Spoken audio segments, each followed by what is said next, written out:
Былтыр Қостанайда өрт болды. Содан қандай қорытынды шықты? Ештеңе істелмеді деп айтуға болады. Ол жерде білім, біліктілік деңгейі қаралмайды. Мен де барып орман өрт сөндірушісі бола аламын.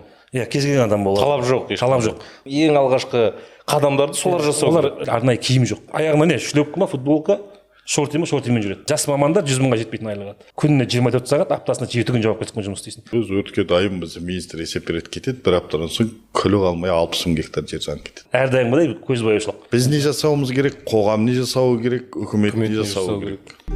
Неге соны жасамасқа? Неге жасамасқа? Соны жасамасқа, неге жасамасқа? Соны жасау керек. Сәлем достар, әрбір охранада істейтін жігіттің акиматқа сөйлесіп жүрген көкесі бар дейді. Сол айтпақшы, бәріміздің ойымызда бір нәрсе бар, бір нәрсе жасау керек деп жүреміз. Сол жасау керек деген нәрсеміз жасауға кіріскенімізге көп болған жоқ. Сіздердің пікірлеріңізді көріп жатырмыз, оқып жатырмыз.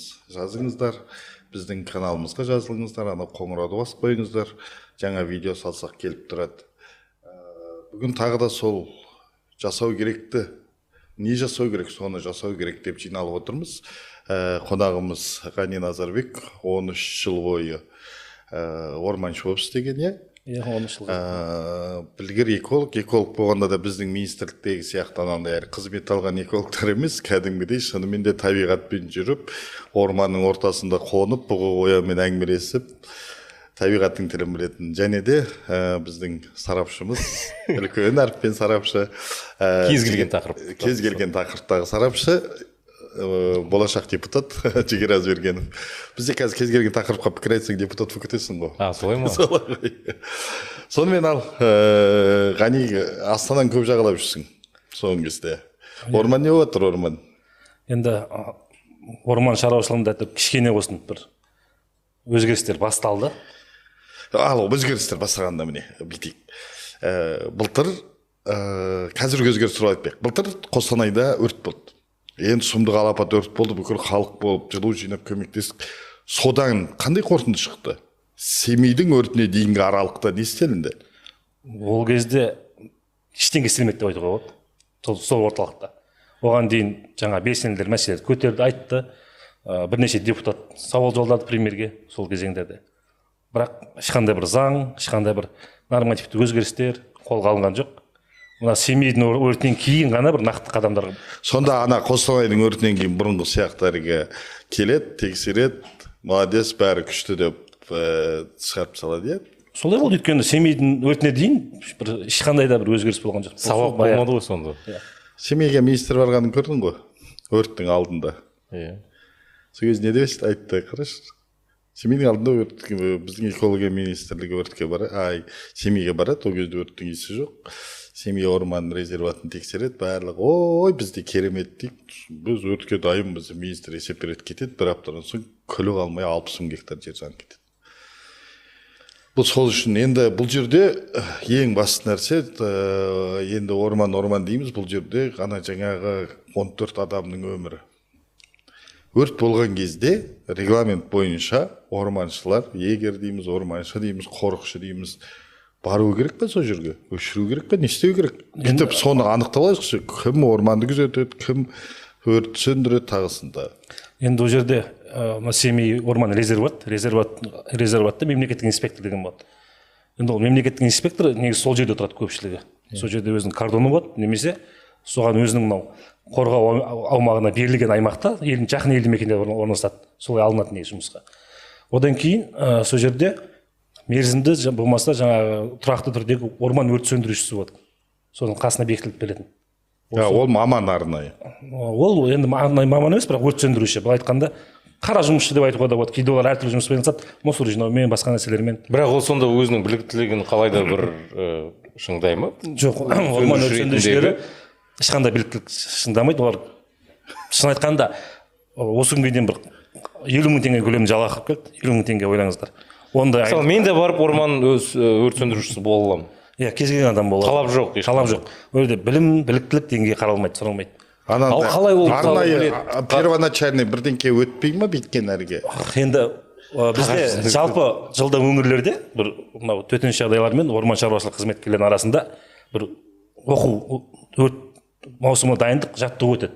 бірақ енді ол әрдайымғыдай көз бояушылық. Жаңа бір жерде барып өртейді, ол жерде сол жердегі бір епес алты жігіт дайындайды, барады, өрт сөндіру машинасын өшіреді, сонымен қайтады.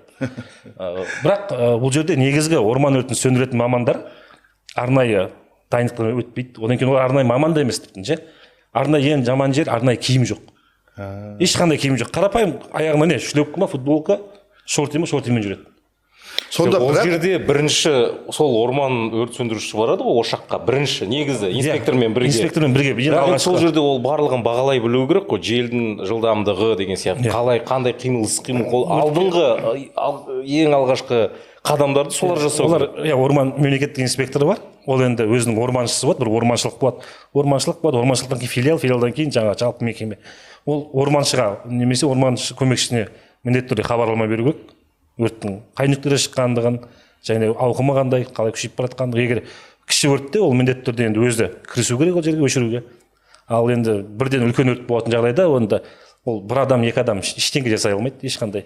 Ең бастысы орман өртін бізде хабарлау. Бізде орман қоры аумақтарында негізінен дерлік 99% деп айтайыншы, көп жерінде ұялы байланыс ұстамайды. Одан кейін рациялар дейміз ғой. Рациялар 5-6 шақырымнан арығап шықпайды. Оның батарейкалар, аккумуляторлар әртүрлі енді. Біреуінде ескі, біреуінде жаңа болуы мүмкін, бірақ сіз сол жерде рациямен бір белгілі бір деңгейде тез арада шұғыл түрде арнайы станцияға хабарлай алмайсыз да. Сонда өрт сөндіруші адамға өрт сөндіру құралдарын бермейді, өрттен қорғайтын киім бермейді, бірақ өрт сөндіруге жібереді. Заңда солай. Енді солай отыр. Енді одан кейін енді адам шығыны болмағанда қайтеді.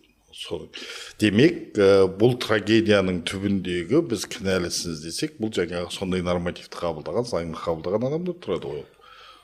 Жалпы орман шаруашылығында бірнеше нормативтер бар, соның ішінде техникалық нормативтер бар. Мысалы үшін бір орманшылыққа гектарына деп пәленшесіне жаңа техникасын штаттық режимдерін бөледі. Ол бұрынғы кеңес дәуірінен қалып кеткен норматив, өзгерткен жоқ. Оны орман шаруашылығы мамандары мен білетін соңғы 10 жылды бойы көтеріп келе жатыр. Ұсыныс жазады, хат та жазады тиісті мекемеге. Өйткені орман шаруашылығының өзі жаңағыдай ғой. Бір министрлікте тұрмайды. Ауыл шаруашылығы министрлігінен экология өтеді, экологиядан бәленше өтеді. Сөйтіп бір министрліктен келесі министрлікке бірнеше рет өткен жүре береді. Бір сондай бір сала болып кеткен.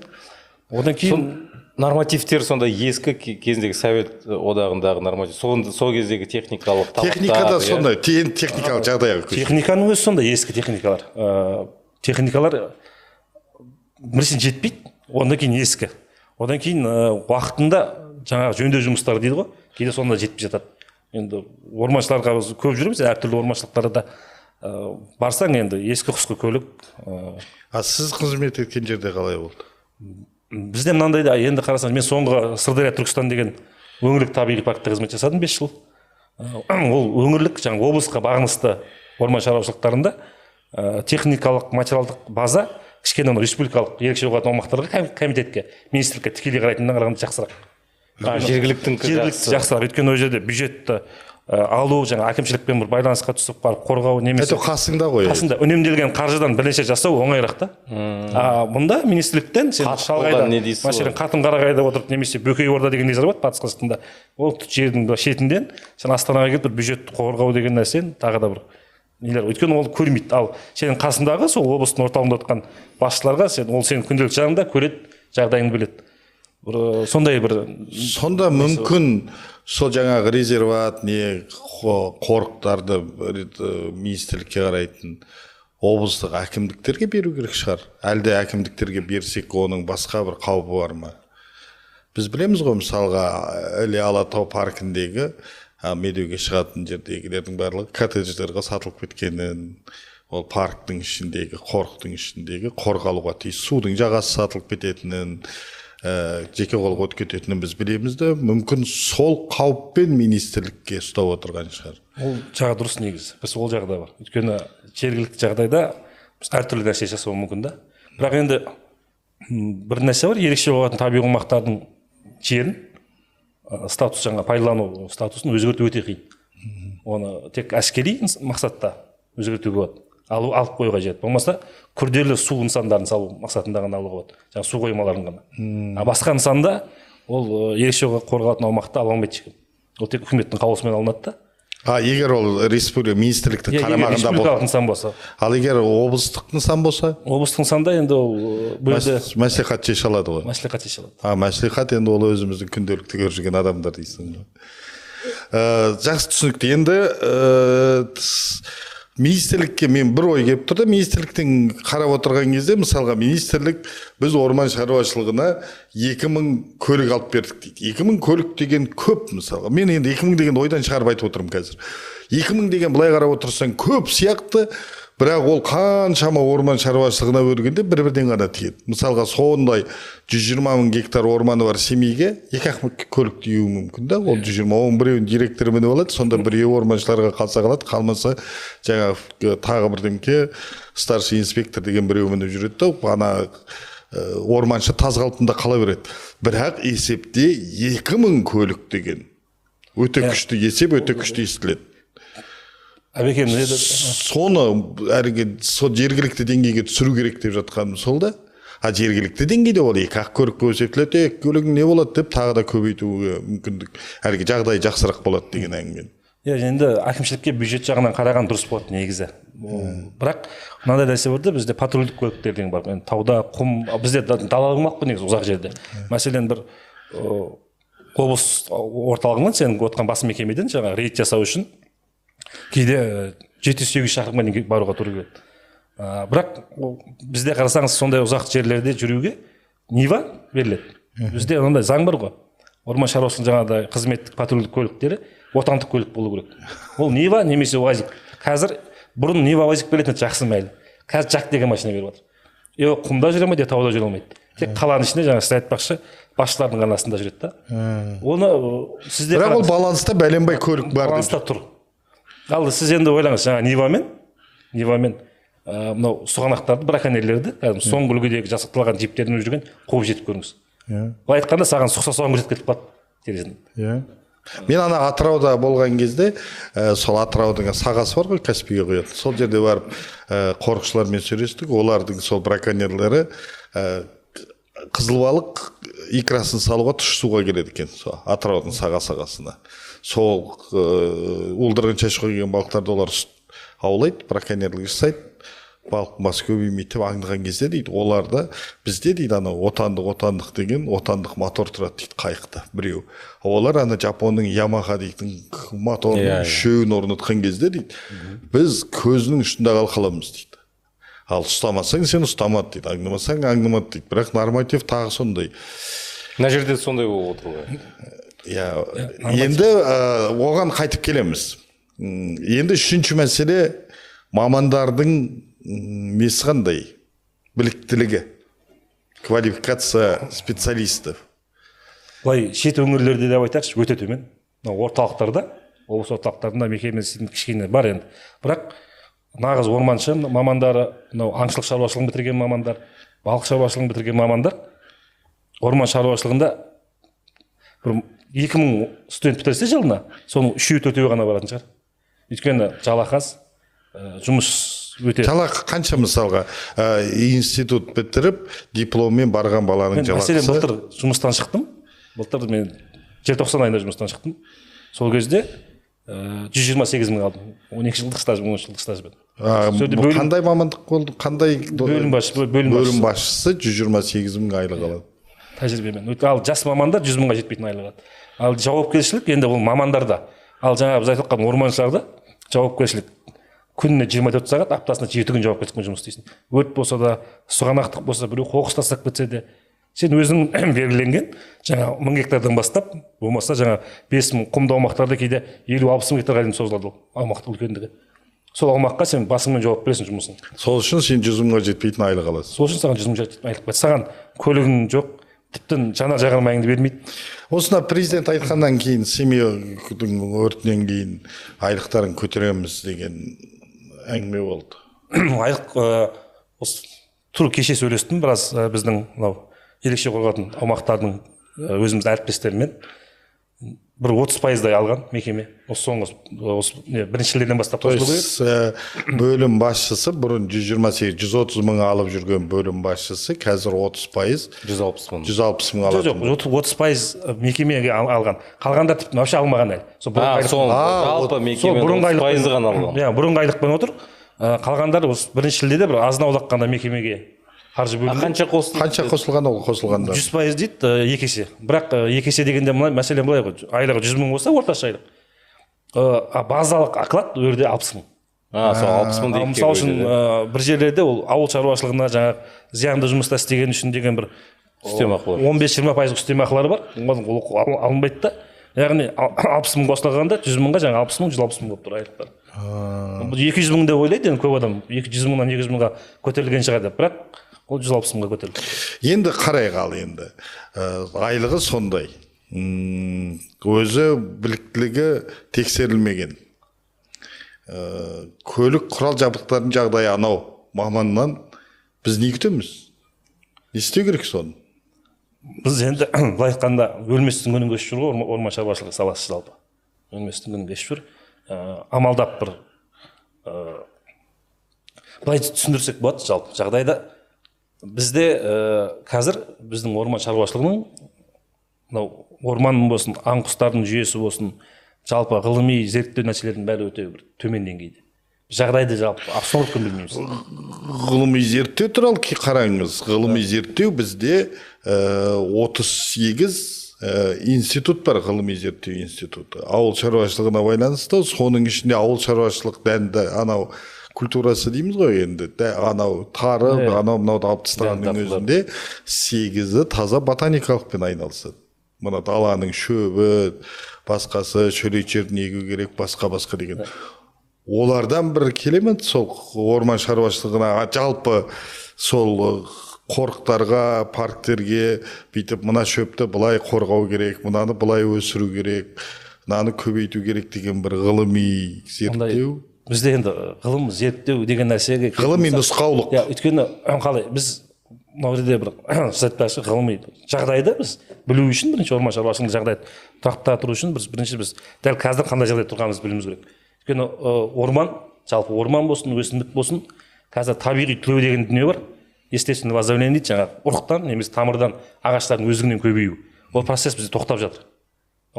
Климаттың суымен, жауын-шашын мөлшерінің асып түсуімен жердің құнарлығын қабаты уже тозып жатыр бізде. Сол себепті бізде қазір табиғи түлеу тоқтап жатыр. Оны бізде зерттеп, орнына ағаш егіп, немесе басқа да бір нәрселер жасайтындай дүние жоқ. Жалпы ғылыми деңгейде біздің орман шаруашылықтар қазір өте төмен деңгейде тұр. Енді ішінде бірең сараңдарын бір түртіп алуға болады. Бізде бір-екі өңірліктер. Бірақ ол жүйелі емес. Жүйелі емес, жақсы деп. Бірақ бізде бұл шаруашылықпен, саламен негізгі айналысып жатқан шетелдік ұйымдар. Солардың гранттарымен айналысып жатқан. Немесе жаңа сіздер айтқан, осыған біз қайтып келеміз дегенде тоқтайдым да, негізгі техникалық көліктерді, мынау дүрбі дейміз, дрон, фотоаппарат, басқа да лабораториялық дүниелердің көбісін мынау Біріккен ұлттар ұйымының даму бағдарламасы негізінде жасалып отыр. Негізгі нәрсе. Ал біздің билік тарапынан, біздің үкімет тарапынан тек жаңағыдай айлық жалақы, кішкентай киімнің өзі 3 жылда бір рет беріледі. Осы ал негізгі жұмыс мынау ғылыми біздің өңірлік мынау ерекше болған табиғи аумақтардың дамуы. Мынау тіптен айтайық, мынау біз соңғы Европаның дамыған үлгілерін орман шаруашылығына алып келу жұмысын Біріккен ұлттар ұйымының даму бағдарламасының аясында істеліп жатқан нәрсе. Біздіңкілер арғап дамуға, орман шаруашылығының мамандардың кәсіби біліктілігін арттыру бойынша бір ештеме жасап жатқан. Мен соны ойлаймын. Қазір ойланып отырсам, бұл орман, біз орман жағын айтып отырмыз. Егер біз су шаруашылығын алсақ та тура осындай мәселе шығады. Барлық салада. Ауаны қорғауды алсақ та тура осылай шығады. Мысалға Семейде завод бар ғой, түтін басып тұрады, біз сол түтіннің қасында оқыдық. Сол кезде үнемі бұл нормаға сай дейтінді, бірақ біз қыс бойы ақ қар көрмейтінбіз, қап-қара қар. Таңертең институтқа келген ол да ауа қорғаудың да, жер қабатын қорғаудың да қандай мәселелер, экологияның жалпы мәселесін осы бір орманның мысалымен айтуға болатын секілді. Енді бірдеме жасау керек қой бұл жерде. Соны не жасау керек? Не жасамасқа соны не жасау керек? Жасауға маман ретінде бізде енді мүмкінде бір жерлерді аралап қайтып көргенде түсінгенде біз мына мемлекеттік қызметкерлерде жалпы немесе мемлекеттік бақта мемлекеттік көзқарас жоқ, мемлекетшілдік жоқ. мемлекетшілдік жоқ. Өзінің істеп жатқан сен мемлекеттік мекемеде отырсың, немесе мемлекеттік бақта басқарып отырсың, бірақ сен мемлекеттің мүддесінен қарағанда жеке кәсіпкерлердің мүддесін жоғары құру немесе өзіңнің жеке басыңнан ары қарап ештеңені ойламау деген нәрсе бар да. Біз бұл дүниеден құтылмай ештеңе жасай алмаймыз. Рас. Мен Бізде осы мәселе ұстап тұр. оны мойындаймын. Мысалға сол Семейдің орманы, біз Семейде өстік қой, сол орманның арасында жүріп өстік қой. Сол кезде ормандыкілер, орманшылардың өзі айтады, біздің көзімізді бақырайып қойып, әлгі орманның шіріген ағаштарын кесуге рұқсат беретін болады екен ғой. Берген ағаштар Санитарлық тазалау дейді. Санитарлық тазалау дейді. Оны бір подрядчик келіп кесіп алып кетеді. Сол кезде сенікінен знак қойғанда анаған қойып кет деп айтады екен. Олар сапсау тұрған ағаш. Бұл сапсау қойдысы жоқ, сен қоясың. Болды. Ауру ағаш деп қоя береді. Ауру ағаш деп қояды да, ол кәдімгі сапсау ағаш апарып ары қарай. Бұл деген ана жерде отырған адамның бұл табиғатқа жанашып отырған жоқ, елге жанашып отырған жоқ, орманға мемлекет деген жайдың ішіне кіріп отырған жоқ. Бұл жерде өзінің құлқыны, өзінің ойы, мүмкін оған үстіңгі жағынан біреулер бірдеңке деп айтып отыр ма. Расымен де ол мемлекетшілдік жоқ дегенге қай салада болса мен келсем. Жаңа Семей туралы айтып отырсың ғой, есіме түсті. Бұрындары осыдан үлкен өрт болмай тұрған кезде Семейдің ауасы тазарақ болды ғой, мысалы. Құм деген орталық көшелерде болмайтын, иә. Одан кейін соңғы кездері өрт болды, осындай отап орманды кесіп алып кететіндер болды. Соның кесірінен фильтр болып сияқты тұрды ғой. Сол енді құмның бәрі қалаға келіп отыр да. Қаланың жасыл қалқан ғой бізде. Иә. Үлкен ғой проблема ғой, негізі былай қарап отырсаң. Семейге Қарағайдан басқа ештеңе өспейді, Семей маңайының бәрі құм. Егер Қарағай болмаса, Семейді құм басып кетеді. Құм қазір қаланың ішіне кіріп жатыр. Қарап отырсаң, ол орталық көшелерде. Сәл жел соқса болды, кәдімгі ауада құм жүреді, тісің қышырлап. Иә. Енді бізде сөзің аузында. енді біз енді біреулер болады ғой, біз кейде айтады, экология деген мода тақырып болды ғой дейді біреулер айтады. Бізде қазақта экология мода емес. Әлемде бір ең ауыр үлкен екі апат болатын болса, біреуі Семей ядролық полигоны, екіншісі Арал. Ол біздің қазақта, қазақтың жерінде. Біз соны әлі сабақ ретінде алмай, біз содан ешқандай қорытынды шығармай, әлі бір мода болып жүрген сияқтымыз да, экология деген. Бұл бізде солай ғой, биліктің бұл қорғану тәсілі деп ойлаймын да, өзіне жаңағындай шамына тиетін сөздер болған кезде, ой, бұл хайпажор, бұл бәлеқор, бұл өзіне опай жинау үшін мәселе көтеріп жатыр. Ал шын мәнінде ол мәселенің түбінде жатқаны деген нәрсеге көбінесе көз жұма қарайды, немесе оны істеуге құлықсыз. Айналып келген сол жаңағы мемлекетшілдік. Ал Ғани, рахмет. Келесі бір жазбамызды бұндай студияда әдемі жерде отырып емес, біз бір табиғаттың ортасында жүріп, бұйырса сол Түркістан өңіріне біздің де жолымыз түседі, сол кезде бір камерамызды алып барып әңгімелессек. Жүріп көрейік, шынымен де қалай екенін көрейік, сол жерде қызметкерлермен танысайық, әрқайсымен сұхбат естіп, жалпы экология тақырыбын қозғай беруге біз де мүдделіміз. Сондықтан бүгін енді келіп ой бөлгеніңе рахмет. Енді екі ауыз сөзбен қорытындылап жіберсек, не жасау керек осы жерде? Біз не жасауымыз керек, қоғам не жасауы керек, үкімет не жасауы керек? Енді біз қолдан не керек, біз айтуымыз керек көрген нәрсемізді. Ал қоғам, мынау енді жасап жатқан нәрсені айтайықшы, табиғатқа жасалып жатқан қылмыстың негізгі нәрсені өзінің сол жерде тұратын адамдар істейді. Ағаш сатуды да сол жердің ауылдың адамы істейді, аң атуды да сол ауылдың адамы істейді. Өзі атады, болмаса біреуді алып келеді, проводник болып. Оны қоюымыз керек. Әркім өзіміздің туған жерімізді, тұрған жерімізді қорғау. Қалай қоқыс тастап кетеді? Қоқыс тастаудан бастап ол қоқыс тастау ең төменгі не ғой? Одан бөлек жаңағы үлкен қылмыстарға барып жатырмыз. Жаңағы құмын сатуға дейін, тасын сатуға дейінше өзінің ауыл мәселесін істеп жатыр солар. Өз ауылының тұрғындары. Біз бірінші өзіміздің ауылымызды қорғауымыз керек, ең бірінші. Содан бастауымыз керек. Ал енді үкімет енді тәжірибелі мамандар осы салаға. Тәжірибелі ең бірінші жанашыр деп айтайықшы. Тәжірибеден бір жанашитын адамдар келмей, ештеңе өзгермейді. Айлықты көтерме, жаңалама бәрібір. Бәрібір. Бұл жерде тек қана осы елге жанайтын адам келсе, ол бір нәрсе өзгертуі мүмкін. Жақсы, рахмет. Жер? Алып қосарым жоқ. ооба сен керемет жакшы экенсиң керемет тыңдап үйрүп тыңдап калгансың го. ал біз осымен әңгімемізді аяқтайық. Егер сіздердің де алып қосарларыңыз болса, хабарласыңыздар, астыға пікір жазыңыздар. Ол пікірлеріңізді біз Ғаниге жеткіземіз, келесі шығарылымдарымызда түсіретін боламыз. Енді мен өз ойымды қорытындылайтын болсам, бізге ең алдымен табиғатты сүйіп үйрену керек. Бұл қандай банально естілмесе де, әңгіменің барлығы содан басталады. Біз қарапайым ғана жерде қоқыс жинап, табиғатқа аялап қарасақ, сонда ғана біздің экологиямыздың түзелуінің алғашқы қадамы болмақ. Солай жасап жүрек, соны неге жасамасқа енді.